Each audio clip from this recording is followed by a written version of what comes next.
ஆண்டவரும் இரட்சகருமாகிய இயேசு கிறிஸ்துவின் இனிய நாமத்தில் உங்கள் யாவருக்கும் அன்பின் வாழ்த்துக்களை தெரிவித்துக் கொள்கிறேன். அருமையான தேவ பிள்ளைகளே, new day new hope daily devotion மூலமாய் இந்த நாளில் கூட உங்களை சந்திப்பதில் நான் மிகுந்த மகிழ்ச்சி அடைகிறேன். அல்லேலூயா. இன்றைக்கு கூட கர்த்தர் நமக்கு கொடுக்கிற வார்த்தை என்ன? யோனாவின் தீர்க்க தரிசன புஸ்தகம் 2ஆம் அதிகாரம் 2வது வசனத்தை கூட நான் வாசிக்க கேட்போம். என் நெருக்கத்திலே நான் கர்த்தரை நோக்கி கூப்பிட்டேன், அவர் எனக்கு உத்தரவு அருளினார். நான் பாதாளத்தின் வயிற்றிலிருந்து கூக்குரலிட்டேன், நீர் என் சத்தத்தை கேட்டீர். அல்லேலூயா. பாருங்க, யோனா ஒரு ஜெபிக்கிற ஒரு காரியம். ஆமென். என் நெருக்கத்தில் கர்த்தரை நோக்கி நான் கூப்பிட்டேன், அவர் எனக்கு உத்தரவு அருளினார். அது மாத்திரமில்ல, நான் பாதாளத்திலிருந்து கூக்குரலிட்டேன், கர்த்தர் என் சத்தத்தை கேட்டார். அல்லேலூயா. பாருங்க, ஆண்டவர் எப்படிப்பட்டவர்ல. நம்ம நெருக்கத்திலிருந்து கூப்பிடும்போது, பாதாளத்திலிருந்து நம்ம கூப்பிடும்போது கர்த்தர் நம்ம சத்தத்தை கேட்கிறவர், நம்ம கூக்குரலை கேட்கிறவர். ஒரு மனுஷர் கேட்காம இருக்கலாம். இவ்வளோ பிரச்சனை பிரதர், என் சொந்த தகப்பனுக்கு நான் காரியத்தை சொல்கிறேன், என்னென்ன கண்டுக்கல. கூட பிறந்த சகோதரர்களை கேட்குறேன், அவங்க என்னென்ன பதில் கொடுக்கல. இது உலகம். இது உலகத்தை நிறைய இப்படி பார்த்துருக்குறோம்ல. ஆனால் நம்ம நெருக்கப்படும் போது, தேவப்பிள்ளை நம்ம ஒடுக்கப்படும் போது, நம்ம அங்கலாய்க்கும் போது நம்மளுக்கு பதில் கொடுக்கிற ஆண்டவர் இருக்கிறார். பயப்படாதீங்க, அவர் ஒரு நாள் அவங்களை கைவிட மாட்டார். இந்த சம்பவம் உங்களுக்கு நன்றாக தெரியும். யோனாவை ஆண்டவர் நினிவே பட்டணத்துக்கு போய் அங்கே விரோதமாக பிரசங்கிக்க சொல்லுகிறார். ஆனால் யோனா அந்த நினிவே மக்களுக்கு பயந்து நினிவேக்கு போகாமல் தர்ஷீஷுக்கு போகிறார். தர்ஷீஷுக்கு போனதுனால அது தேவ சித்தத்தை மீறி அவன் கப்பல் ஏறி தர்ஷீஷுக்கு போனால கடல் கொந்தளிக்கிறது, பெரிய ஒரு சேதம் உண்டாகிறது. யோனா அவனுடைய கீழ்ப்படியாததுனால அந்த கப்பலில் பிரயாணம் பண்ண அத்தனை பேருக்கு கஷ்டம். பாருங்க, கடல் கொந்தளிக்கிறது, பயங்கர சேதங்கள் உண்டாகிறது. அப்போதான் அந்த மாலுமொழி மூலமாக விசாரிக்கும் போது யோனாவே ஒத்துக்கொள்ள, அம்மா என்னால் தான் என்னை தூக்கி கடலில் போட்டுருங்க. பாருங்க, கடலில் தூக்கி போடப்பட்ட யோனா ஒரு மீனை கர்த்தர் ஆயத்தம் பண்ணியிருந்தார்.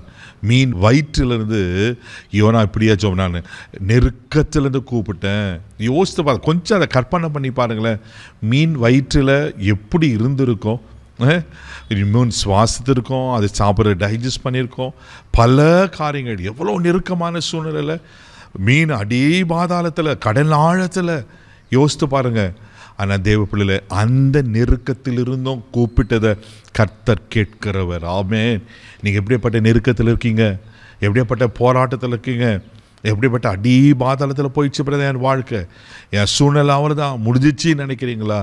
ஆனால் ஒன்று, கூப்பிடுகிற காக்கை குஞ்சிலுக்கு பதில் தருகிற கர்த்தர் உங்களுக்கு அவர் பதில் தருவார். சங்கீதலின் புஸ்தகம் 143ஆம் சங்கீதம் 7வது வசனத்தை நீங்க வாசிப்பீங்கன்னா சங்கீதக்காரன் இப்படியா சொல்லுகிறார், வாசிக்க கேட்போம். கர்த்தாவே, சீக்கிரமாய் எனக்கு செவி கொடும், என் ஆவி தோய்ந்து போகிறது. நான் குழியில் இறங்குகிறவர்களுக்கு ஒப்பா ஆகாதபடிக்கு உமது முகத்தை எனக்கு மறையாதேயும். பாருங்க, தாவீது ஒரு இப்படியா விண்ணப்பம் பண்ற, கர்த்தாவே சீக்கிரமா எனக்கு செவி கொடும், என் ஆவி தோய்ந்து போகிறது. நான் குழியில் இறங்குகளுக்கு ஒப்பாகாதபடிக்கு உமது முகத்தை மறைவாதேயும். ஆண்டவரே, சீக்கிரமா எனக்கு பதில் தாங்க ஆண்டவரே.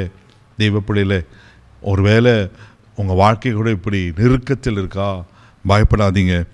நம்ம ஆவி தொய்ந்து போயிருக்கா? பயப்படாதீங்க. ஆண்டவர் உயிர்ப்பிக்க உண்மையில் இருக்கிறார். அந்த மீன் வயிற்றிலேயே பாதாளத்திலேயே யோனாவை அப்படியே விட்டுல.